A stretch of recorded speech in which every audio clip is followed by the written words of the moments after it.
કેળાનું શાક બનાવ્યું મમ્મી? હો બેટા, પાક્કા કેળાનું શાક ને ભાખરી મસ્ત એકદમ ક્રિસ્પી ઘી વાળી જો. મસ્ત રેસીપી ક્યાંના બધા કે કરતા હતા એટલે ભાખરીનું શાક બનાવ્યું સાદું સિમ્પલ. એટલા માટે સાદું સિમ્પલ ને ફટાફટ 10-15 મિનિટમાં બની જાય એવું. કેવી રીતે બનાવ્યું? હેડ શીખવાડું તને હેડો.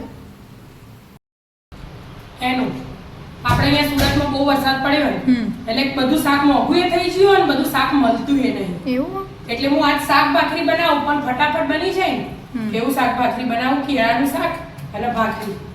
એટલે બધા અમુક ફ્રેન્ડ હોય ને આપણા એ રે કહેતા તમારી ભાખરી મસ્ત હોય કે તમે ભાખરીની રેસીપી આપો એટલે આજે પૂરી રેસીપી આપવાની ભાખરીની અને કેળાનું શાકની. ભાખરી લોટ લઈ લીધો, થોડો કકરો દઉં જ છું હું ઘેર ઘંટીમાં. રોટલી કરતો થોડું મોટું, સહેજ જ મોટું. સ્વાદ પ્રમાણે મીઠું એડ કરી દેવાનું. મુઠ્ઠી પડતું મોં. આપણે જોવો એટલું બોધવાનું અને મોણ લઈ લેવાનું મુઠ્ઠી પડતું. બરાબર પહેલા મિક્સ કરી જોવાનું એટલે ખબર પડે કે ઓછું હોય વધારે હોય એવું.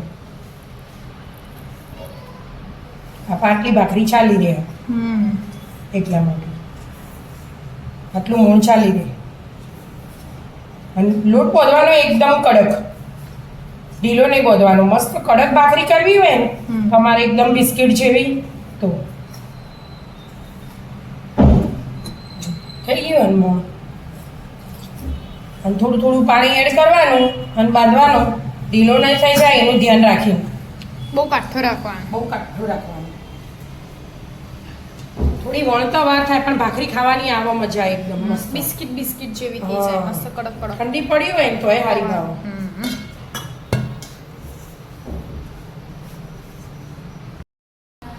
મસ્ત કાઠો વધી દીધું મમ્મી. એકદમ મસ્ત કાઠો. ઢોકીને હવે મૂકી દેવાનો બરાબર મસળ્યો મેં ઢોકી અને મૂકી દેવાનો 10-15 મિનિટ પછી ભાખરી કરીશું. બરાબર 10 મિનિટ થઈ જાય. વધારે મસાળવાનો, બહુ કાઠો હોય કે અને ઢોકેલું જ રાખવાનું. આપણે ભાખરી કરવી ને એટલો લોહો લઈ લેવાનો, બીજો ઢોકી લેવાનો એટલે ઉકાઈ ના છે, સુકાઈ ના છે એનું બેન. આના માટે તાકાત જોઈએ. એ તો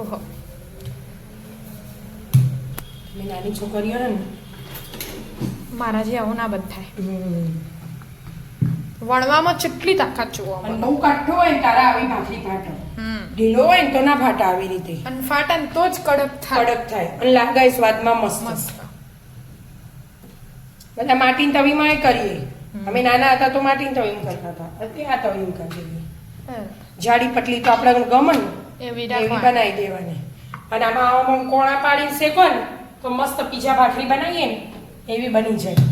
બરાબર મસ્ત શેકી દો. શીખવાની દબાઈ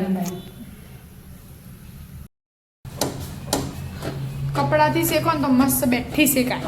કપડાથી એ શેકાય, નાનાથી એ શેકવું. આ આવી રીતે આમ શેકવાની, ગેસ એકદમ ધીમો રાખવાનો અને ધીમા ગેસે શેકવાની. એ મોણ નખેલું હોય ને એટલે મસ્ત પોછી બિસ્કિટ જેવી બને ભાખરી. અને લાલ પોચી ક્રિસ્પી. આવી રીતે દબાઈ. બહુ ધીમો હોય ને એમ બહુ ફૂલે ને એવો મીડિયમ રાખ્યો જો તમે તો.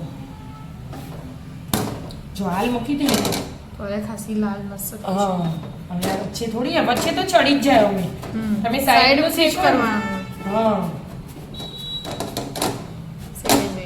કપડાથી એ મસ્ત બનાવ ગમે તે જે આપણા ઘરમાં હાજર હોય એટલે મેં 2 થી બતાવી છું.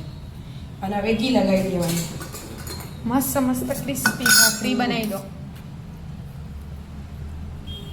બસ એવી રીતે જ બધી બનાવી દઉં. કેળાનું શાક ચડતો વાર ના લાગે એટલે શાંતિ બનાવીશું. એટલે સીધું કેળાનું શાક તો બનાવીને તરત ખાવા બેવું પડે, પડી ના રખાય. બરાબર એટલા માટે થઈ જાય બધી ભાખરીઓ. બધી ભાખરીઓ તૈયાર. છેલ્લી ગરમ મસ્ત ક્રિસ્પી. હવે શાક બનાવીશું. આ શાક સીધું સમારવાનું અને સીધું વઘારવાનું. કોઈ સમારતા વાર ના થાય કે વઘારતા વાર ના થાય. કેળા નાના મોટા આપણે ગમે ને એવા સમારવાના. થઈ ગયું કટિંગ? કટિંગ થઈ ગયું. બરાબર તેલ મૂકી દીધું છે. તેલ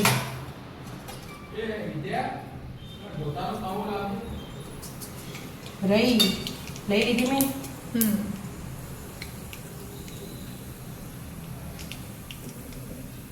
રહી ફૂટે ને પછી આગળ મસાલા થાય. આજે ઢોસા તવાનો આપણે બનાવ્યો વિડીયો તો બહુ ગમે. બહુ કમેન્ટો પડી કયો તમારો ઢોસાનો તવો કંપનીનું નામ કહો એટલે પપ્પાને ફોટો પાડીને આવું મૂકી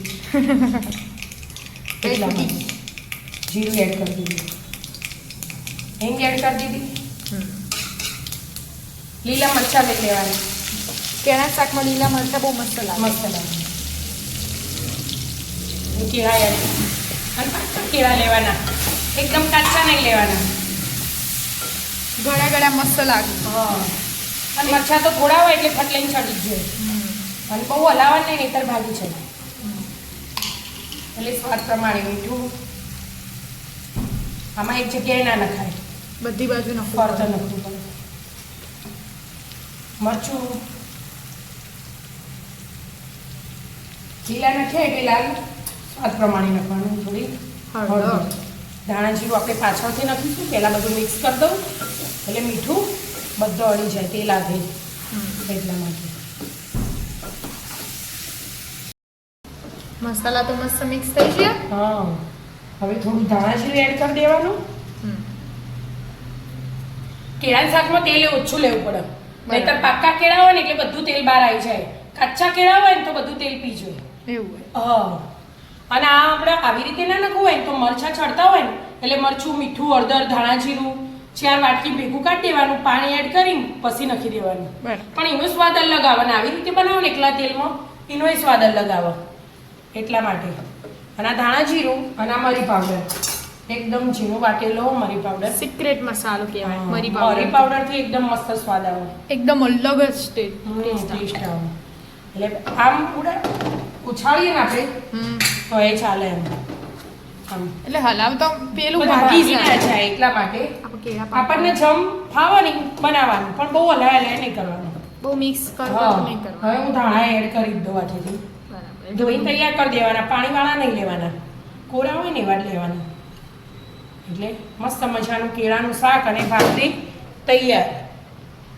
તો આવી જાઓ મિત્રો કેળાનું શાક અને ભાખરી ખાવા. મિત્રો અમારા વિડીયો ગમતા હોય તો લાઈક, શેર અને સબસ્ક્રાઈબ કરજો. રાધે રાધે.